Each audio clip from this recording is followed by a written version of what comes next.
Can you imagine pouring your heart and soul into your family, always being the reliable one, only to discover they literally wrote you out of their life's legacy? That gut-wrenching moment when you realize you were just an ATM, not a son, for all these years. My name is Callum, and for as long as I can remember, I've been the invisible one in my own family. My younger brother, Ethan, was the golden child. The one who could do no wrong. His every mistake was met with excuses, while I was held to impossible standards. If Ethan forgot his homework, it was because he was creative, not meant to be boxed in by rules. If I forgot mine, I was lazy and irresponsible. If he needed money for some harebrained scheme, my parents would hand it over, no questions asked. If I needed money? Oh well, why wasn't I working harder? Why wasn't I more like Ethan? Honestly, I guess I should have seen it coming. The blatant favoritism, the endless enabling, the way they spoke about Ethan as if he was destined for greatness, while I was just there. But I didn't, not fully, not until I saw the will. It was a rainy Sunday afternoon, and I'd stopped by my parents' house. Not because I particularly wanted to, you know? I'd long since accepted that I'd never be their priority. But despite everything, I still felt this weird obligation to help them out. Over the years, I'd covered small expenses here and there, chipped in for repairs, even helped with their mortgage when things got tight. Not often, but enough that I foolishly thought they appreciated it. That deep down, they understood I was the one keeping things afloat while Ethan bounced from one failed business venture to the next, burning through every dollar they handed him. I wasn't even looking for it, the will. I had gone into my dad's study to grab some documents for him, probably because he didn't feel like getting up himself. And there it was, sitting on his desk. A stack of neatly typed papers with a bright yellow sticky note on top. Finalized will, do not misplace. Now, I don't consider myself a nosy person, but something about it made me pause. Maybe it was the fact that I'd been hearing them talk about making things official for months. Maybe it was the way my mother had mentioned in passing that Ethan would be set for life. Or maybe, deep down, I just knew. I flipped through the pages, skimming, until I found what I was looking for. Everything. The house, the savings, the investments. All of it was going to Ethan. My name wasn't even mentioned. Not once. I stared at the paper for a long time, my stomach twisting into knots. It wasn't even about the money, not really. It was the principle. After everything I had done for them, after all the times I had stepped in when Ethan couldn't be bothered, I was still nothing to them. A backup plan at best. A source of extra income when they needed it. But never a son. Never an equal. I could hear my parents talking in the other room, laughing at something on TV, completely unaware that in that moment, something inside me had fundamentally shifted. I put the will back exactly as I'd found it, walked out of the study, and sat down on the couch as if nothing had happened. But in my mind, a decision was already forming. They had made it crystal clear where I stood in their lives. Now it was time for me to act accordingly. I sat there, pretending to zone out to the noise of the TV, but inside, my mind was racing. I could feel my pulse quicken as the weight of what I had just seen settled in. The lie was so obvious, so blatant, and yet I couldn't bring myself to confront them. Not yet. I wasn't ready to show my hand. I watched them for a while. They were in the middle of a conversation about some new show, oblivious to the storm brewing in my mind. My mother, as always, was fussing over some small detail, her hands flitting around like she was orchestrating everything in the room, while my dad was slouched in his chair, half watching, half dozing. It was so typical. So painfully normal. But everything had changed. Finally, I cleared my throat. "Hey, I was, just curious about something," I said, my voice sounding a little too casual, even to my own ears. I had to play this cool. I couldn't let them sense anything. Both of them glanced over at me, surprised. Maybe they thought I was just some background noise in their lives. "What is it, Callum?" my mom asked, her tone distracted, like I was interrupting her mental checklist for the week. I feigned nonchalance, leaning back a bit on the couch, trying to make it seem like the question didn't matter. I was just wondering, about the will. I'm pretty sure I overheard you two talking about it. My dad raised an eyebrow. What about the will? He sounded defensive, but then he quickly masked it with a lazy shrug. It's all set up. Everything's going to Ethan. And you, don't worry, son. He waved it off like it was no big deal. My mother, sensing that my dad was getting a little too flustered, jumped in. Oh, don't listen to your father. It's all equal, 50-50 between you and Ethan. She smiled at me, though I could see the slight tension in her face. We wanted to make sure everything's fair. We've been talking about it for months now. 50-50. Equal. The words hung in the air like a sickeningly sweet lie. My stomach twisted again, but I kept my face blank. Right? I said, nodding slowly, trying not to let my voice betray me. Just wanted to double-check. Ethan had never been good with money, everyone knew that. But my parents had always made excuses for him. It's just that Ethan is going through a rough patch, my dad would say. Or, Ethan's been trying to start his own business, and it hasn't taken off yet. He'll get it together, though. Meanwhile, I was the one who'd helped pay for their mortgage when they couldn't keep up. The one who'd picked up the slack when Ethan's business ventures went south. And now here I was, watching them lie straight to my face. But I didn't call them out. Not yet. I wasn't going to let them know how much it hurt, how deeply the betrayal cut. I'd play along. Let them believe they could fool me. I wasn't ready to show my cards, not until I had a plan. Good to know, I said, flashing a tight smile. I'll just, get going then. Things to do. I stood up from the couch and turned toward the door. Before I could leave, my mom called after me. Oh, Callum, just so you know, Ethan might need you to help with the bills a little more this month. He's really been struggling. I froze at the door, my hand on the handle. A bitter laugh bubbled up in my throat. Ethan struggling? That was rich. I turned around slowly, my eyes narrowing, but I didn't say a word. I just nodded. Of course, I'll talk to him later. And with that, I left. I had to get out of there before I said something I might regret. But I wasn't done. No, not by a long shot. This was far from over. As soon as I got home, I pulled out my phone, sat down, and stared at the screen. I could feel the anger building inside me, but I wasn't going to waste it. I needed to be patient. I needed to wait. And when the time was right, they'd see what it felt like to be left out. I just had to be careful because this was going to get ugly. The next few days felt like a waiting game. But the more I thought about it, the more I realized just how far I'd been pushed. They thought they could use me, treat me like a safety net, all while pretending to care. But I was done. I had made up my mind. No more. I knew what I had to do. The first step was to cut the financial ties. It wasn't just the small stuff anymore. It wasn't just me paying for the occasional repair or sending a little extra money for groceries. This was bigger than that. It was time to cancel everything. Every last little thing I'd been doing for them. So I started with the most obvious one, the mortgage. It wasn't much, but I had helped out a few times when they were behind. A couple of months, I'd chipped in a little here and there. Nothing major, just enough to make sure they didn't fall behind, enough to make sure they didn't have to ask for help. But now, they didn't need me. They had Ethan, the golden boy.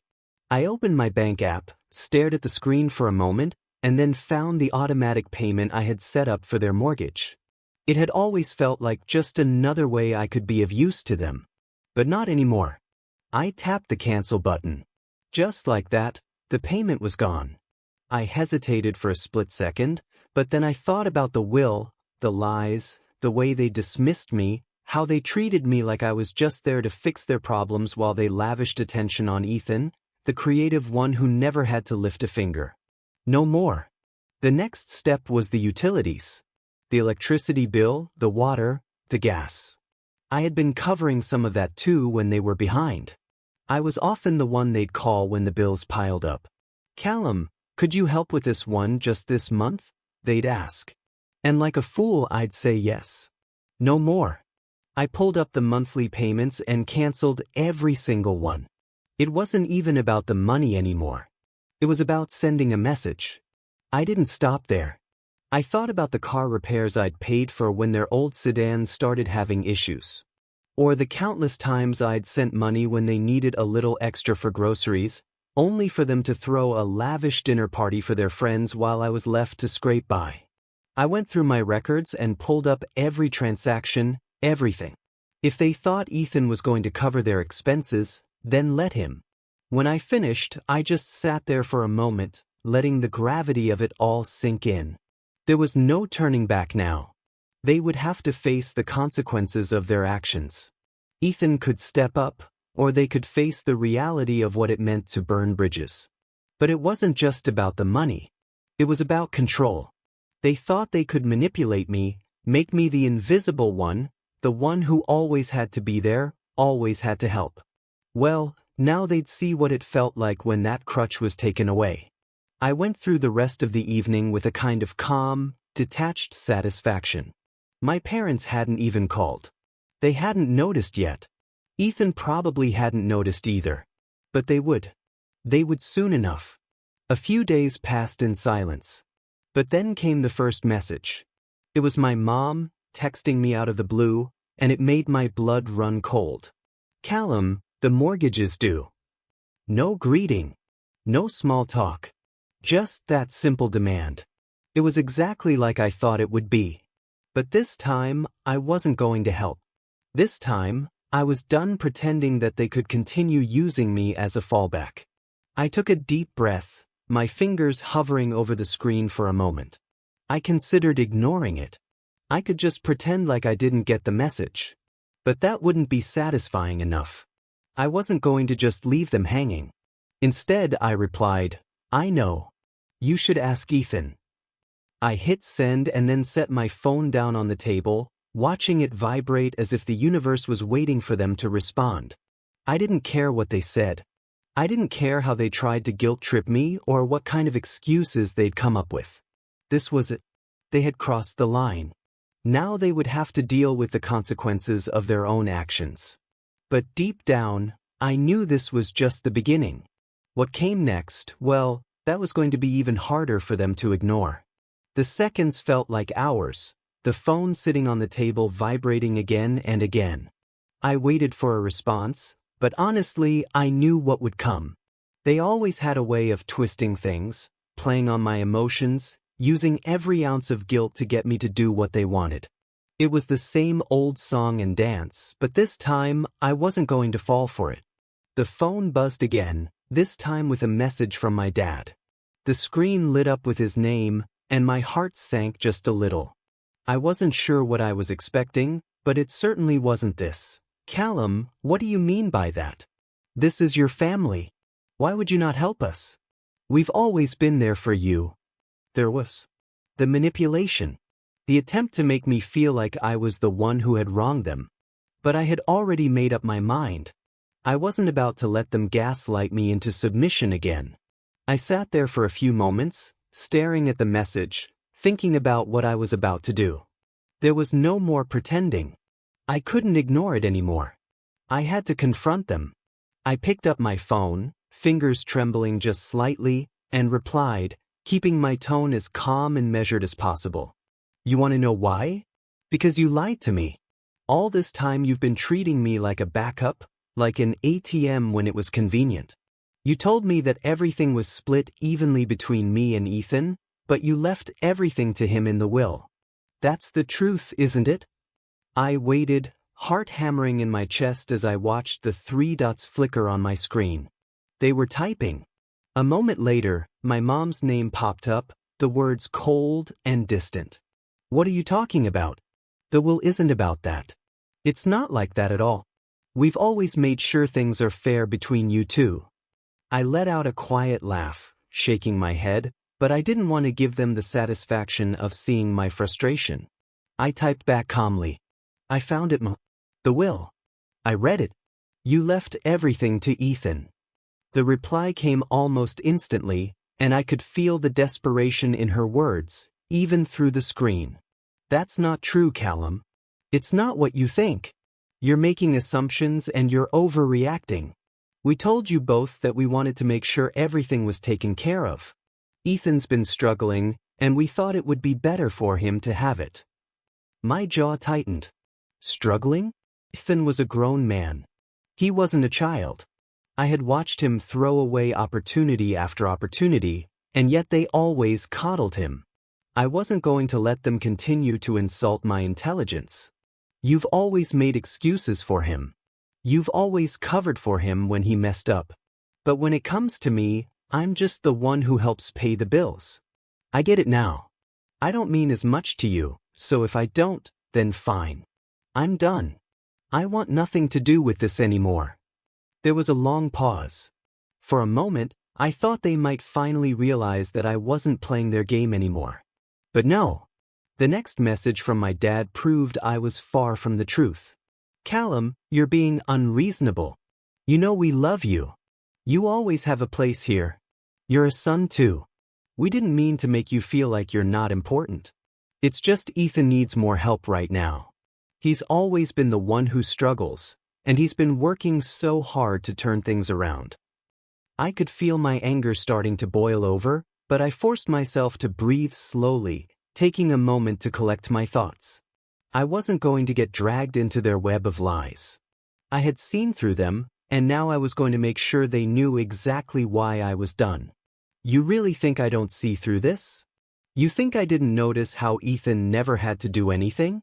How I was always the one you came to when you needed something fixed? But when it came down to it, I was just the one who paid. The backup. My mom responded next, but her words had the same hollow tone. It was like she thought if she just kept repeating her excuses, I would eventually give in. You're making this all about money.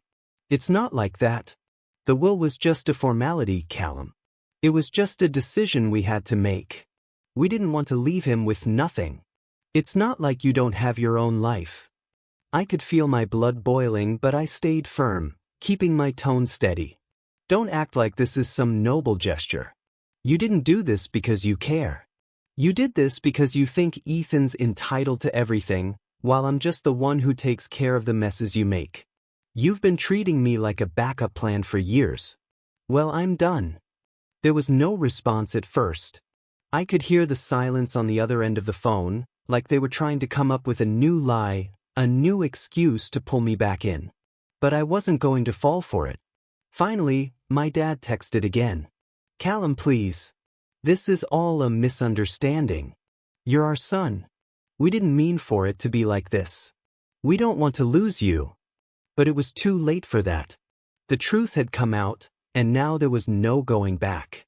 I wasn't just going to be their safety net anymore.